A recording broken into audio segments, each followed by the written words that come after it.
Good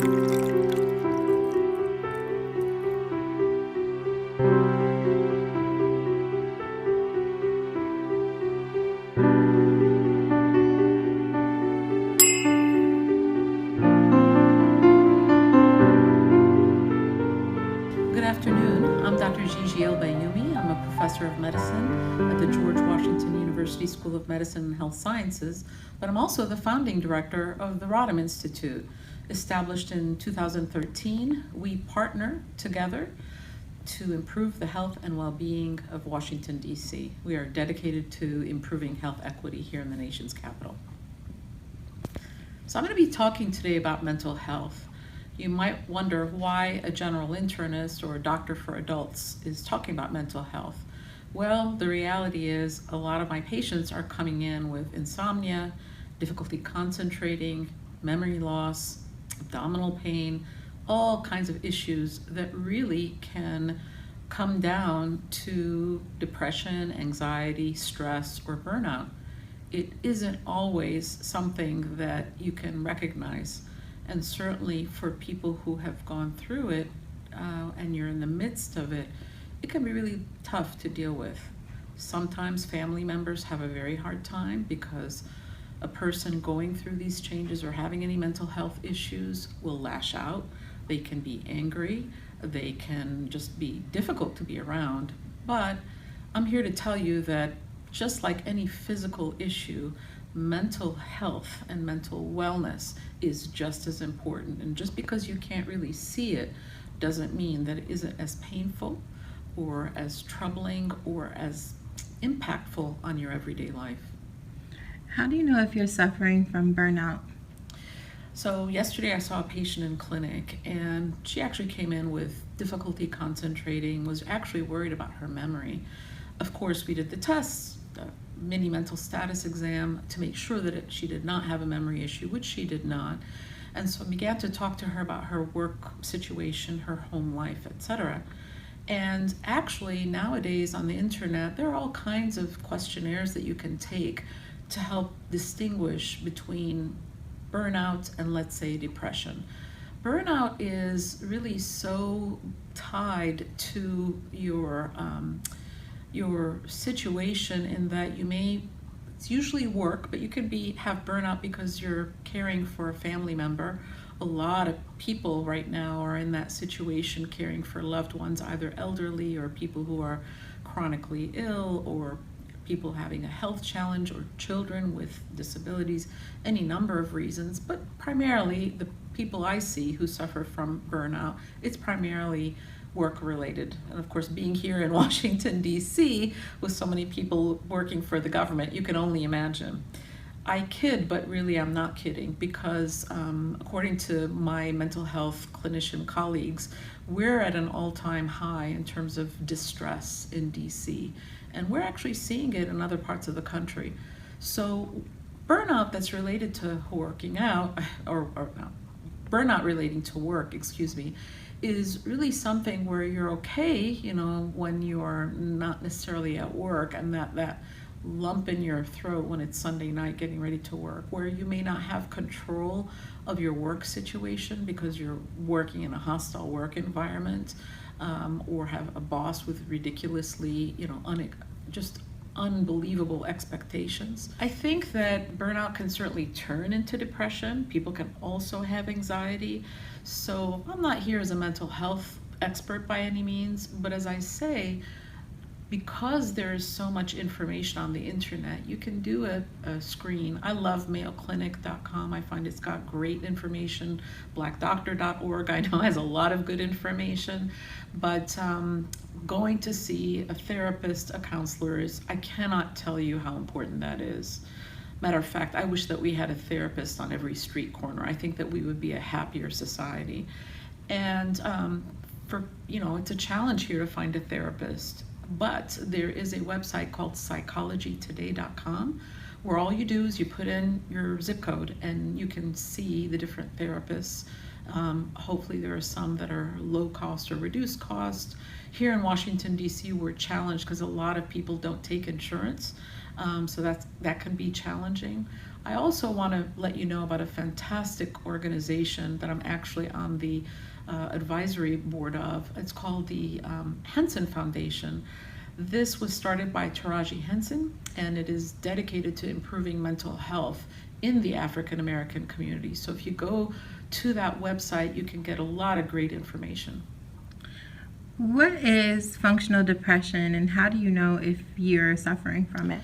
Yeah, so one of the things that I tell people about depression is, first, I want you to imagine your brain, and your brain is bathed in a soup of neurohormones. The ones that we're familiar with are serotonin, epinephrine, just like adrenaline, and dopamine. And there are many things that can make those numbers go down. Yeah, there can be people who have a genetic predisposition to having lower numbers, but repeated stress and trauma can cause those numbers to go down. Age can also affect those numbers. So we used to think that if you have a reason to get depressed, it's different than if you all of a sudden develop depression. But actually the brain doesn't know the difference. It doesn't matter how you get depressed, the brain just knows that you're depressed. So what are the signs? Well, everybody's a little bit different, so let's talk about eating. Some people, when they get depressed, lose their appetite completely and start to lose weight. Other people gain weight because they're eating all the time. It's kind of like they're self-soothing. Sleep, it's also the same.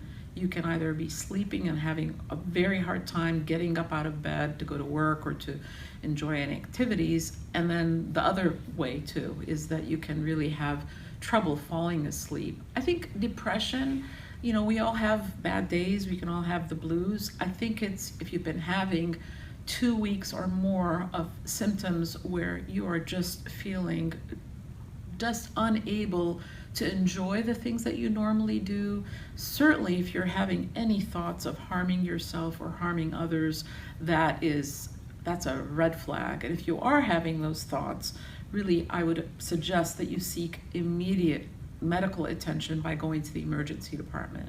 If you are thinking about harming yourself or harming others, do not pass go right to the emergency department.